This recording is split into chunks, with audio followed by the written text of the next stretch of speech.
Welcome back, and we get into our big stories for the day. We start with a bit about ending road accidents. It's a national plague that is affecting all of us.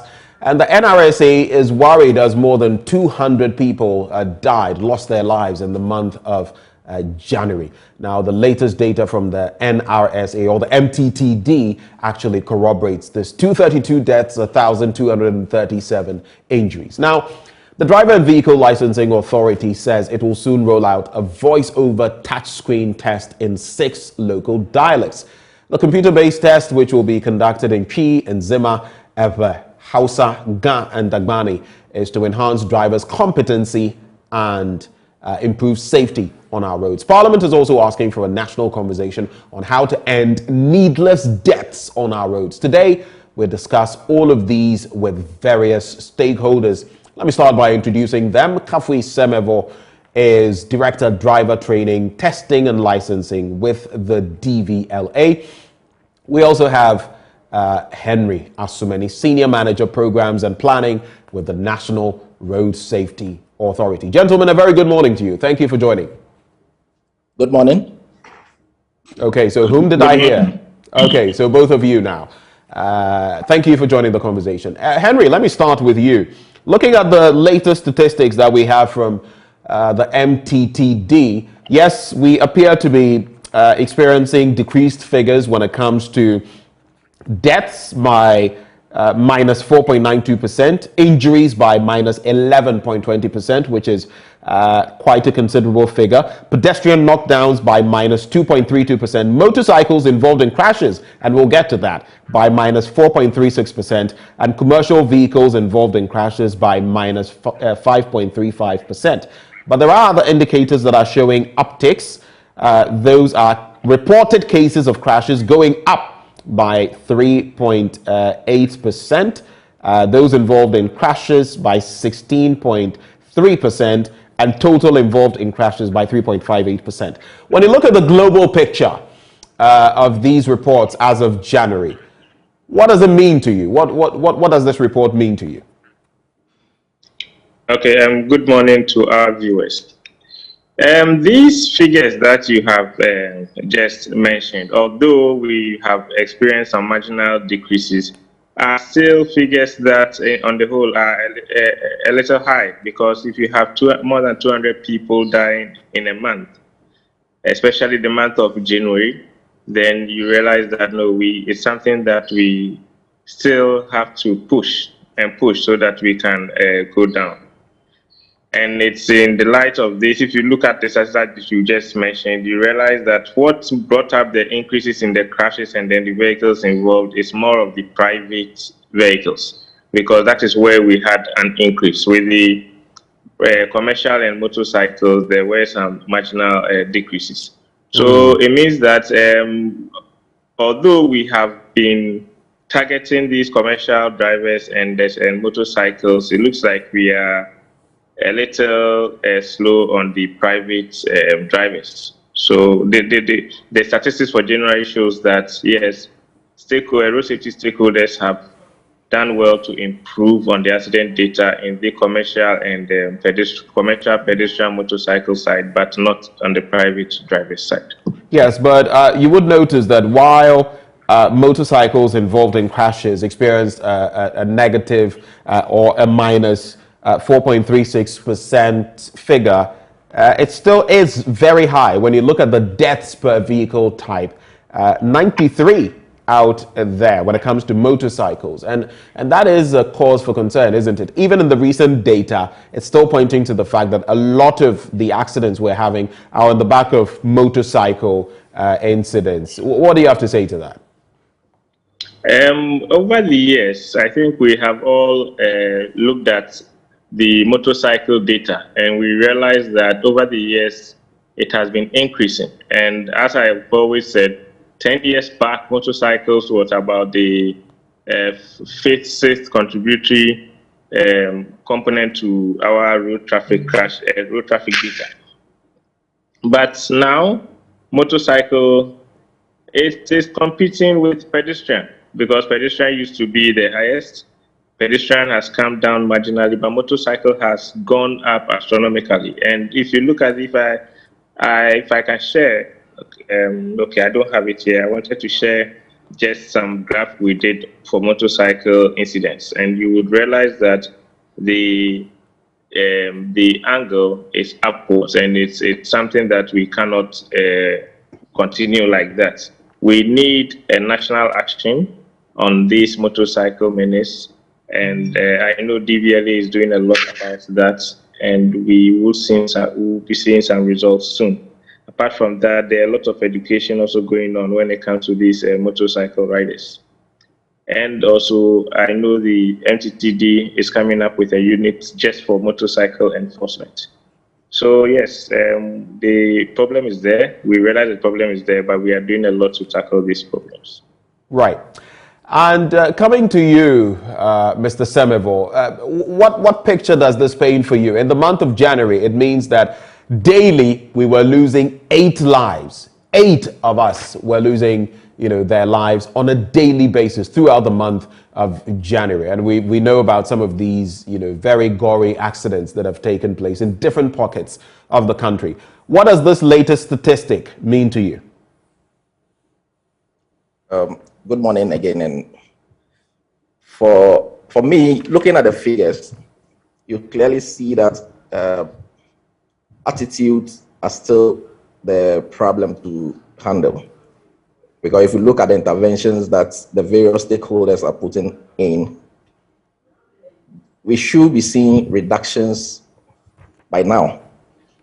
And we need to focus more on education and then on sanctioning drivers who get involved in this indiscipline act.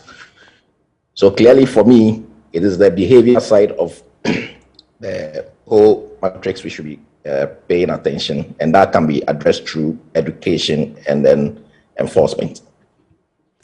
Do you feel we're not doing enough? I mean, contemplate the National Road Safety Authority, for example.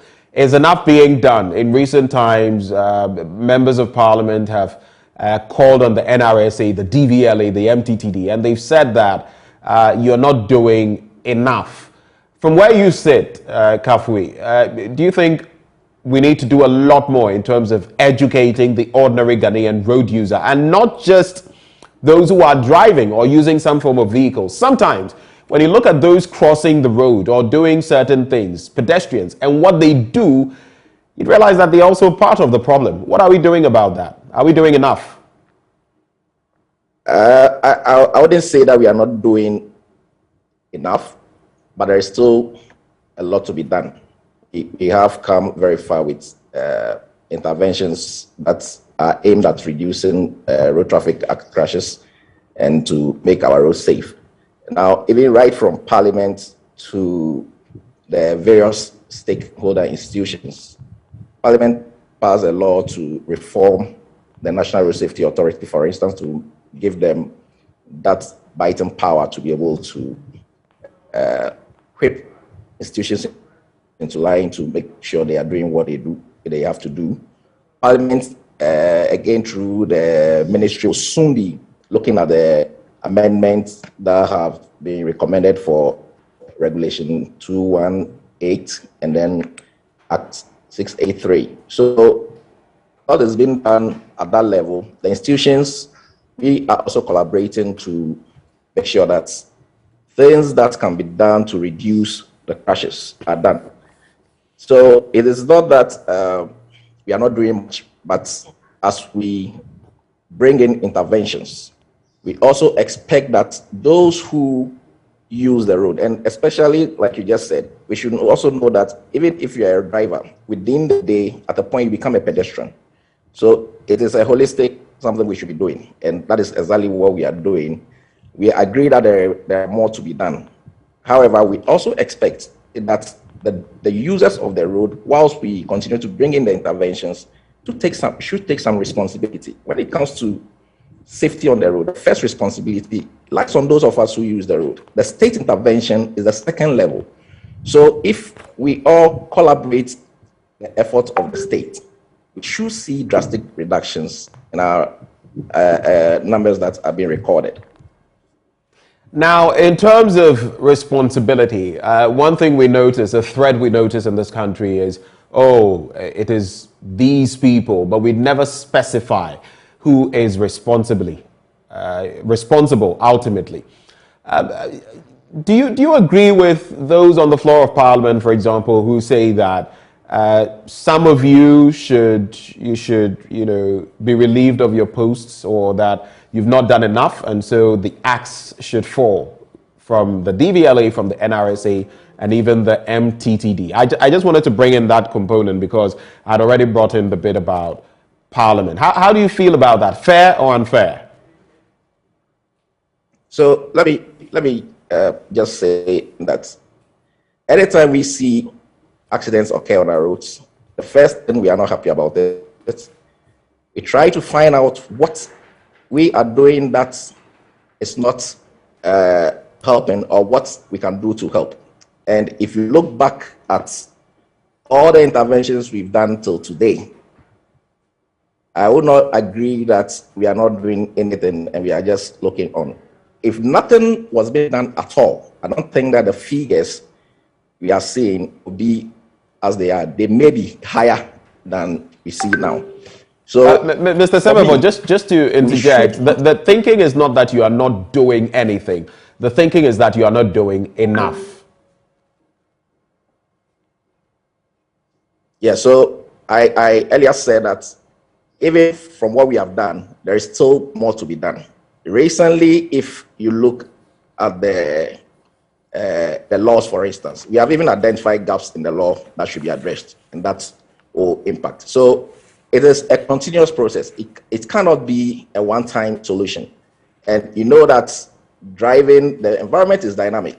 Things will keep changing. Even the make of vehicles, the competencies required keeps changing. So that dynamism that it brings means that continuously we must keep improving upon the interventions we put in place. And that is why we do review some of the interventions. Those that need to drop, we drop them. Those that need to be upped, we do that and ensure that we impact on the driver, we impact in the road environment with the desire of reducing the accidents we see. So for me, yes, we still need to do enough, but it's a continuous process, and we will continue to be doing that. Let me come to you, Henry. For you, do you feel we've done it, what it takes on the stand of education, educating Ghanaians about what they ought to do and what they ought not to do on our roads? Do you think we've done what it takes to prevent some of what we are seeing on our roads? Okay, thank you very much. The first thing I would like to say, just in some few years, we have been able to bring this conversation to the fore, where even now the media has become interested. And I think that is a plus when it comes to road safety awareness creation, because hitherto media was not really interested. Now the road safety situation has been able to come to the fore, such that a lot of media houses are running a lot of campaigns on our behalf. And just to whip this interest means that there's something good going on. Then apart from that, when it comes to measuring the road safety situation of a country, there are some, should I say, there are some parameters that are used. For instance, the fatality rate. If you look at Ghana's fatality rate over the past 10 years, you realize that, yes, our fatality rate has been going down steadily. Another one that the international organizations use is the population risk. If you look at that one as well, you realize that we have been able to stabilize the population risk when it comes to road traffic incidents in Ghana. Yes, I am not saying that we are doing very well enough, but the absolute figures needs to also be going down. But as Kafui explained, if nothing was being done, we would have seen we would be seeing different figures now, because we should also look at it that every year we have vehicles coming in town. Every year we have some of our roads being improved. And we all know when we have improved roads, our attitude change towards the roads, because now people tend to speed up. So it is that angle that now the authorities have seen that, no, we need to crack the whip. And it is in this line that the MTTD has decided to come in with this technology to tackle speeding, especially speeding and the crossing of red lights in Ghana, because speeding is one of the major contributory factors when it comes to fatalities through road crashes. And if we're able to let people reduce their speeds, it is something that would help, that would enhance our road safety situation. We expect people to obey the road traffic rules and regulations, but of course we know we have people who would go against those. And when it comes to that aspect, that's where the enforcement bit comes in. So when it comes to road safety awareness, I think it's been created enough through the stakeholder collaborations, that is the NRSA, DVLA, MTTD. So I would also disagree when you say that we are not doing enough, because the awareness has been created. Now it is the attitude of we, the road users, that we need to change. And as Kafui pointed out, safety starts with you as an individual. So now that I am going out, I'm going to drive my vehicle, would I obey the speed limits? I should. If I don't obey the speed limits, what happens? And that is where the enforcement bit comes in. And as I said, awareness has been created, a lot of implementation, and the enforcement bit, we will have red lights crossing. Right. Henry, just to clarify, it wasn't my suggestion that you are not doing enough. It was a mere question, like has been posed by some members of parliament. So I am not the one suggesting that you're not doing enough. These are questions that have been put forward even by legislators concerning the work you do, and some of them contemplating hauling you before parliament to answer certain questions as bodies. But 43 people lost their lives between December the 24th, 2021 and January 1st, 2022. 43 people. Then you come to January itself in this year and you have 232 people losing their lives. The percentages show that yes, there are decrements, but is this a decrease that is good enough for you? This 4.36 or is it 4.92% decrease in deaths? Is it something we can celebrate as of this point, that at least we are making some inroads, Henry? As I said from the beginning, if you have 8 persons dying in a day, more than 200 people dying in a month, it's not something you can celebrate upon. Although it is an improvement, it is not something that we should accept. We should do everything to make sure that these numbers are going down. And we should do everything to make sure that we should be having figures that are less than 1,000 people dying through road traffic crashes annually. So no, this is something that, because if you look at it this way, you just want to multiply by the 12 months, it means that we are crossing the 2,000 2,000 deaths. And this is something that is unacceptable. So although there is some marginal improvement, we think that no, it is still not acceptable and more needs to be done to bring down these crashes. Kafui, the talk of the attitude of road users, apart from, yes, those pedestrians and others, yes, the focus is on drivers of whatever vehicle, whether motorcycles, private vehicles, or commercial vehicles. But my concern here has to do with what exactly the DVLA is doing in terms of those who use these vehicles on the roads. And you would realize that sometimes these trotro buses, public transport, have the mates or conductors driving when they don't even have licenses. There are so many things that go on. The last time I was asking you about roadworthiness and how some cars even pass the roadworthiness test to get certification to be on the roads. A lot of these trotro, and in fact, I've had an instance at the Ashaiman station where I had to grill one of them. His headlights, one of them was not working, and it was obvious because he was put on the spot live on television. So we have instances where headlights, tail lights are not working. So many things are not working. How do these vehicles even get to be on the road? Can you share with us? All right. If you look at our roadworthy inspection regime, it's of two folds. We have equipment-based testing, which is in some of the regions and not across the whole country.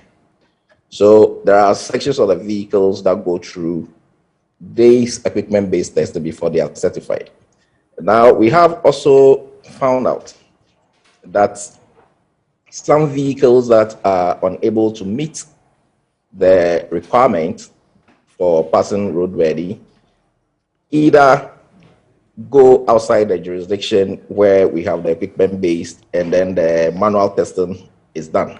Some also end up obtaining documents that are not issued by the authority.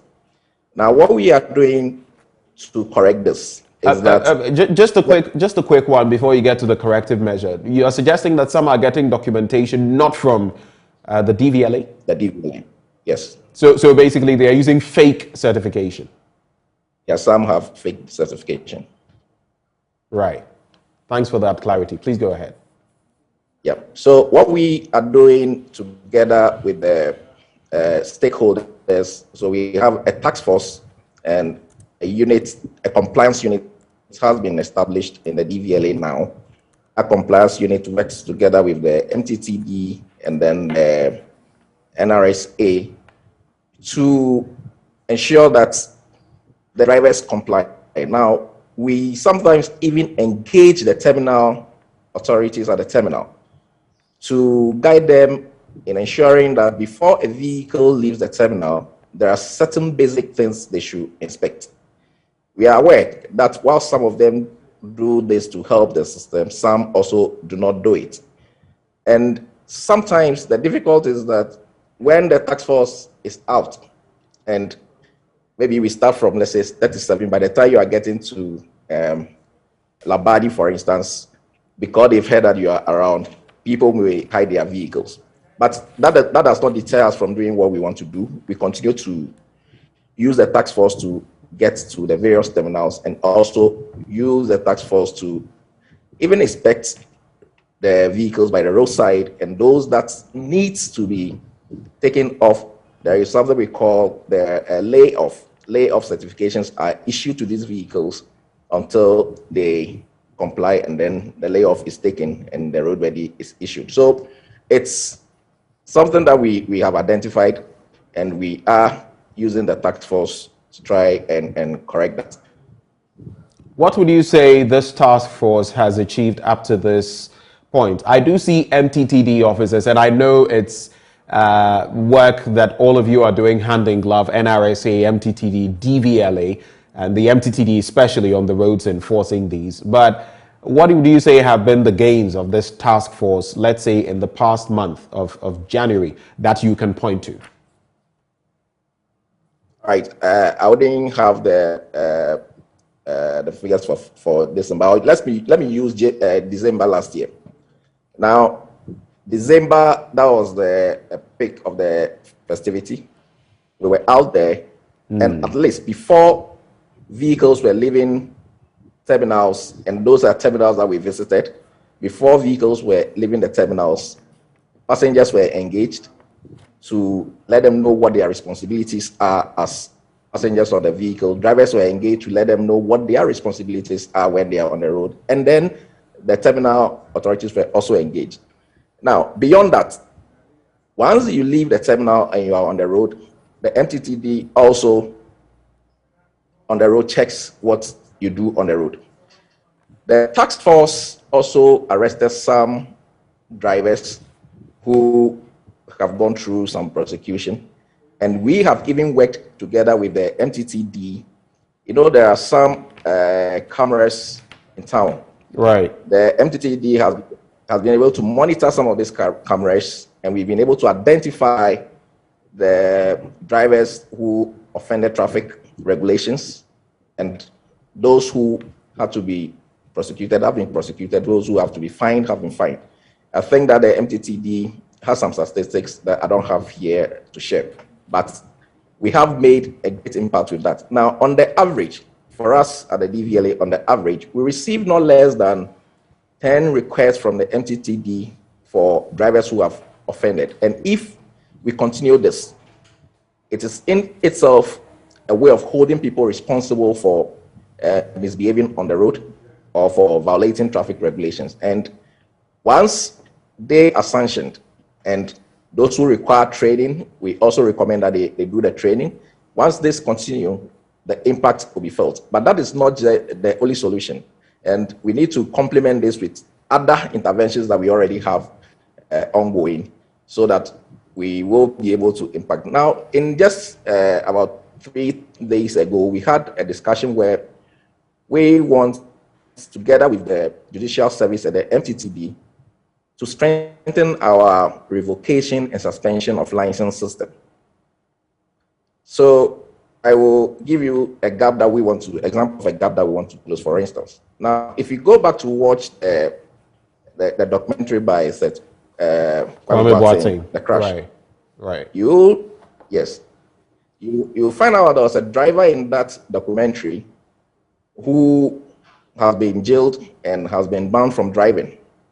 This is a commercial driver.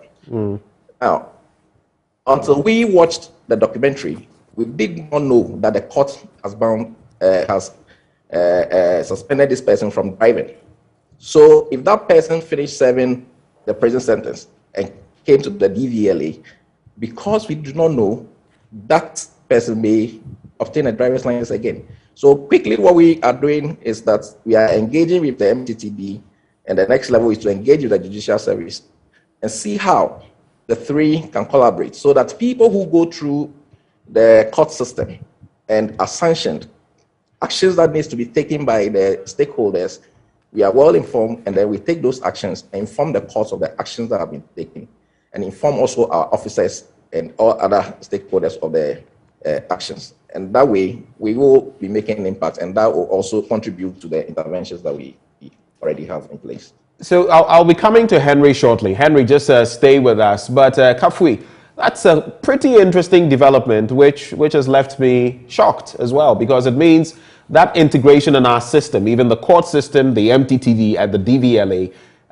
may not be as watertight as we thought, which means then that if you were not even aware, this person had to say it before you realized that he had been banned from driving, at least for a period, then it means we have problems really that we ought to address. But just taking you back briefly before I bring in Henry, when you spoke about the MTTD telling you about some people who have offended, about 10, were you speaking about a daily basis? Do you mean about 10 of them coming every day to you from the MTTD?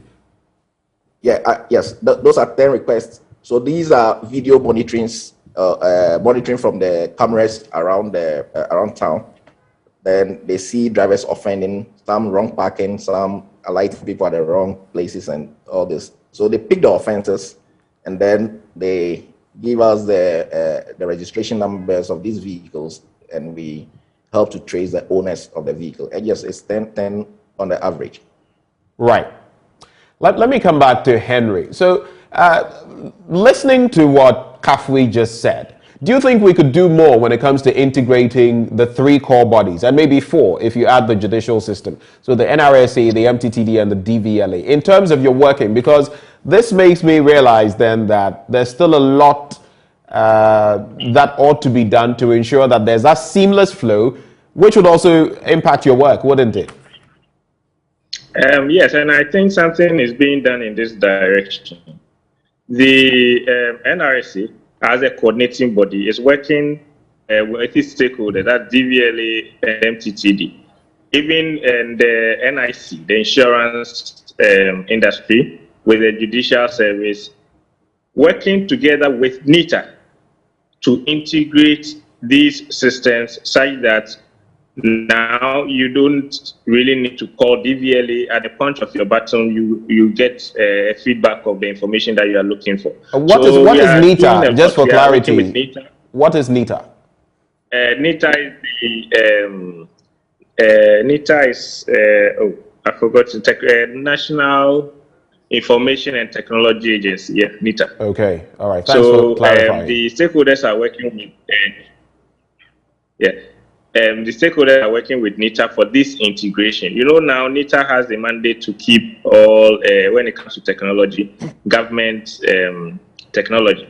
So when you go to NITA, you see that most of these informations are all situated there. But for now, what we are looking at is integrating the systems such that they can talk to each other. And in that vein, you realize most of the DVLA has digitalized its system. The National Insurance Commission has done the same. MTTD is in the process of doing that. The National Road Safety Authority is in the process of doing that.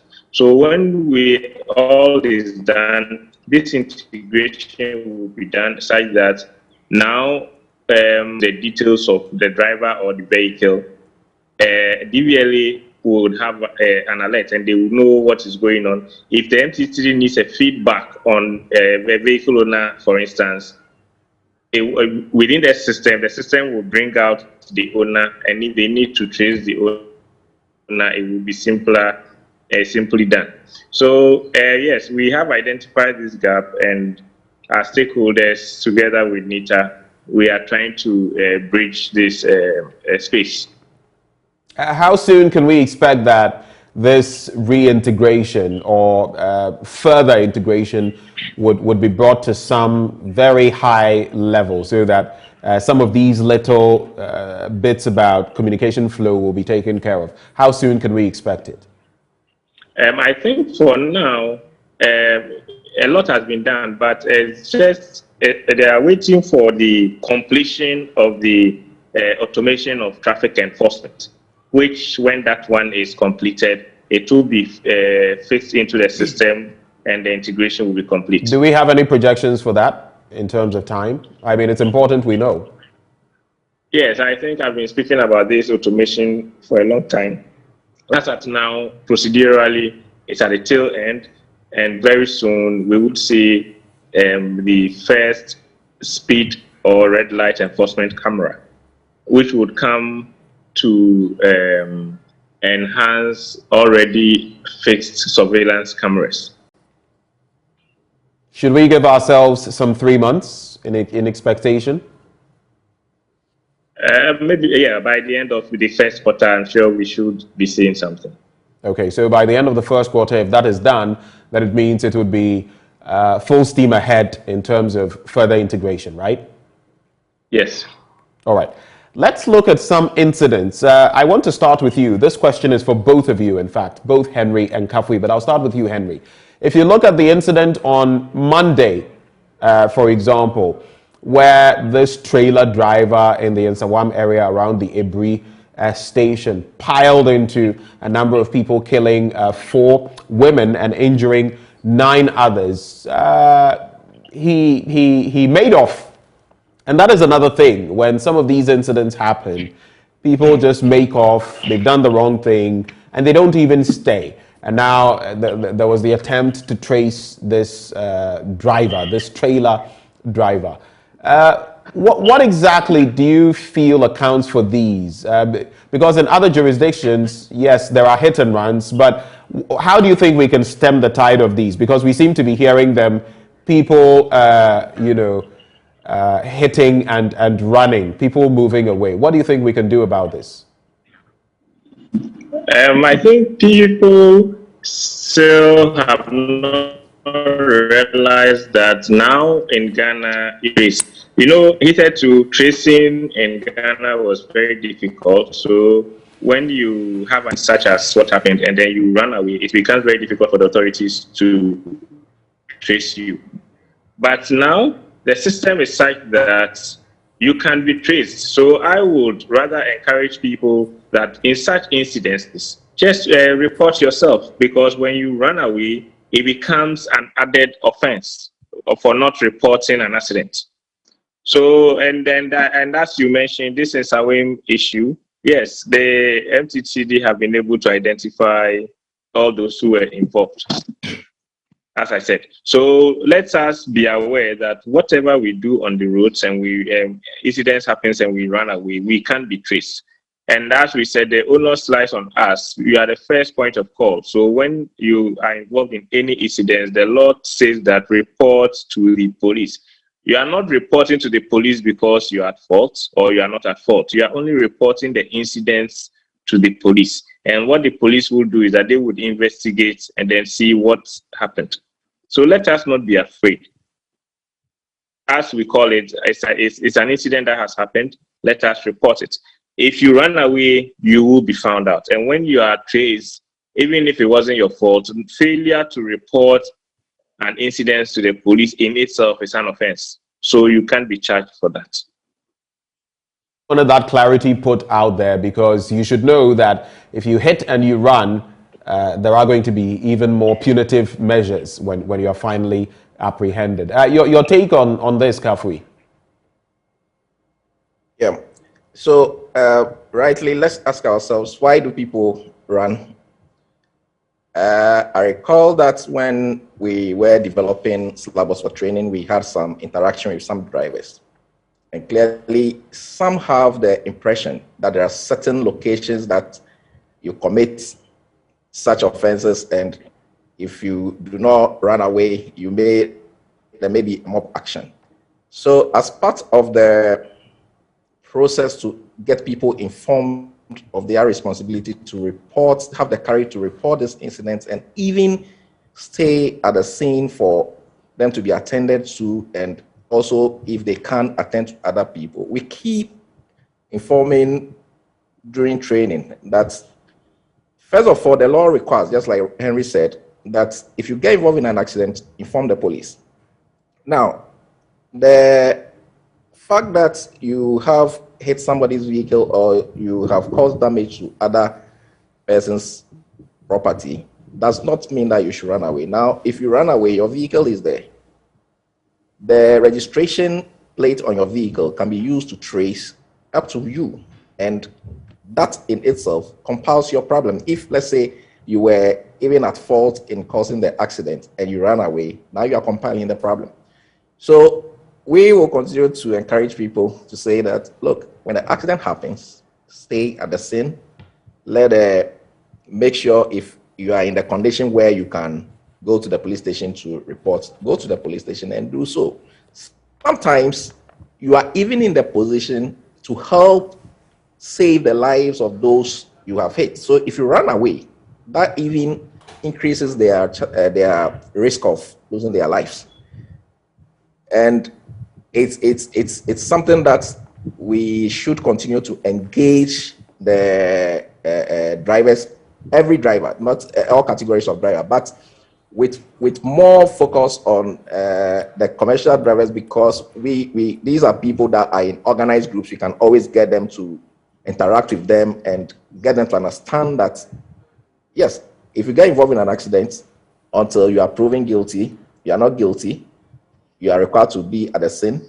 If you are in a state where you are not in the hospital, because you could even be reacting, and whilst you run, and you may get into a situation where other things may set in, and you yourself may lose your life. And sometimes out of panic, people do this, but it shouldn't be. And we have always said that even when you sense danger in course of driving, the first thing is not for you to panic. The first thing is for you to start to look for what to do to react to the hazards you are seeing. And that is why continuous scanning of your environment whilst you drive is very key. Right. Very, very key. Today, you drive, you look to your side, to your back, you will find out that at least 2 out of every 5 vehicles, the drivers are on mobile phone.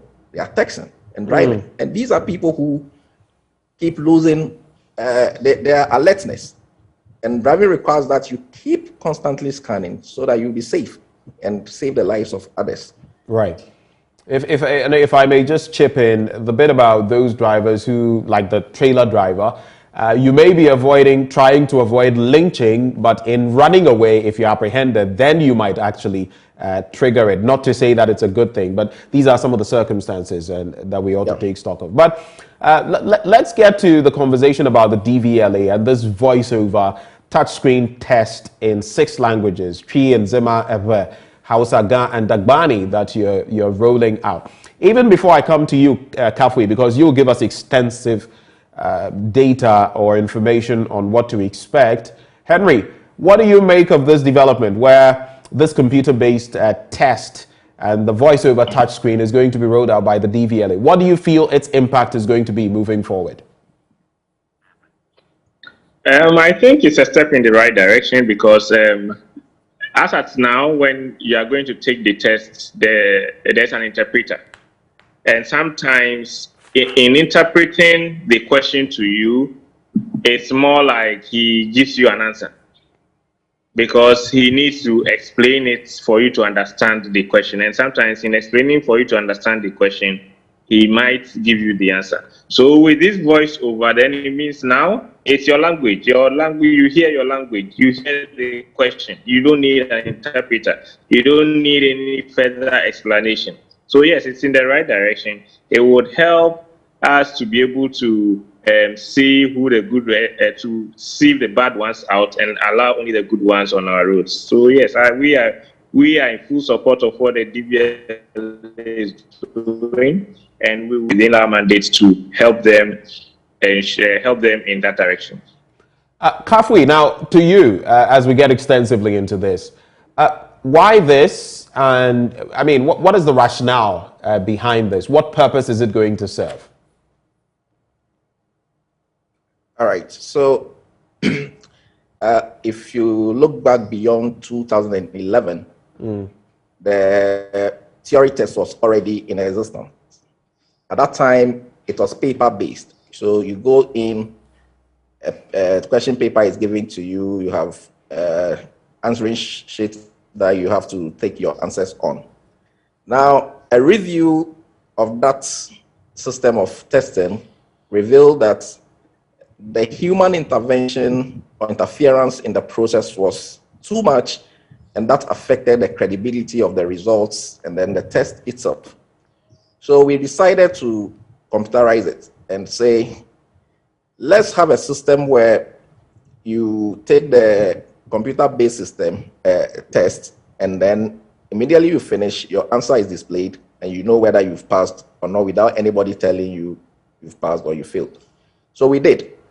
In the system, and that is what we are running as of today. We started it in 2012. We were using a system that requires you to use the mouse to select an answer. The other thing was that the test was in English language only, or it's in English language only as of today. That in itself, after a review again, has shown that more than 20% of the persons who come to write the test may be failing because they do not understand the English language questions. So what we did was to start to introduce pictorial questions into the test to help people understand. However, we found out that if the person does not read English at all, does that person, do we refer to that person as an illiterate? No, because if I don't speak Hausa, for instance, and I go into an Hausa community, I'm an illiterate in Hausa. And that does not mean that my competences, my knowledge, and my skills to learn to drive cannot be developed.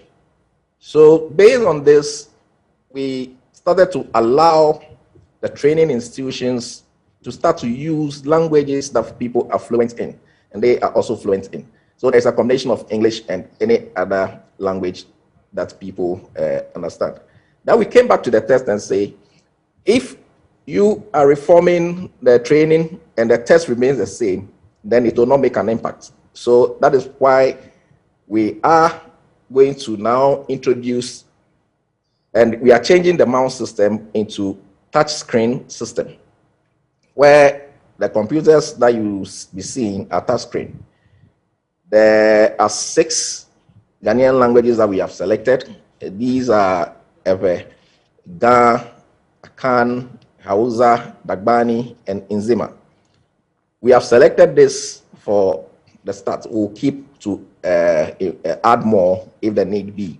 But these what went the most common ones. just briefly? What went into the selection of these starter languages? What went into their selection? I mean, there are so many languages. Why these ones for a start? Yes, so these are the most commonly spoken local languages we have identified. We will continue to improve, as I said. Yes, but for us, these are the most commonly spoken languages we have identified. So what we are going to do is that the test bank is going to be translated into these languages. And when anybody applies to take the theory test, all you are required to do is to select which of the languages you are fluent in or which of the languages you understand. Then the test is admitted in that language to you. This is how it will be. You play the voice, listen to the voice, and the voice is going to tell you what the question is. It's going to read the various options that are the answers to you, and then you will just touch which of the answers you think is right and submit. Now, when we start this, we are also going to have practice sections for people to be able to practice before they even get to the live test environment. So there will be a lot of opportunities for people to practice outside the premises of DVLA before they even come. Driving schools are going to be given access to be able to use the system. Individuals will be given access to be able to use the system on their phones because the touch screen works just like the touch screen phones.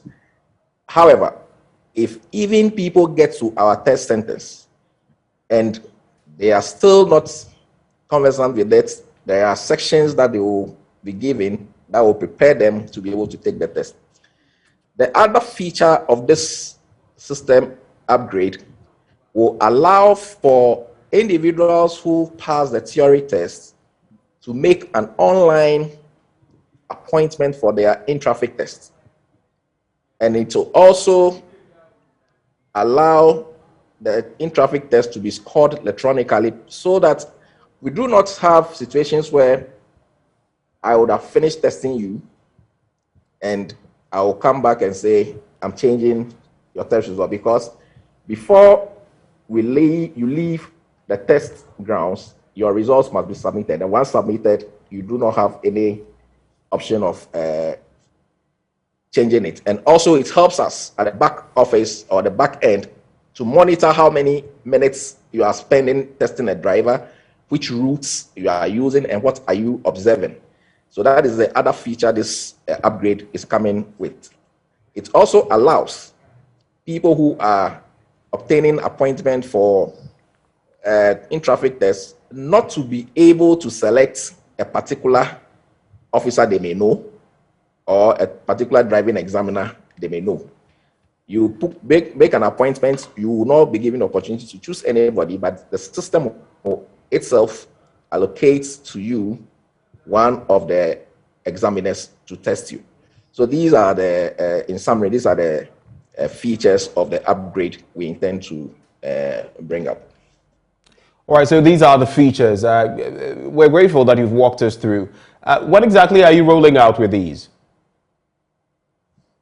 Okay, so where we are now, we are estimating that by the second quarter of this year, and we are looking around May, we should be able to roll this. The reason is that we are following certain procedure to obtain approval for the upgrade, and we are at the final stage at the Ministry of Finance.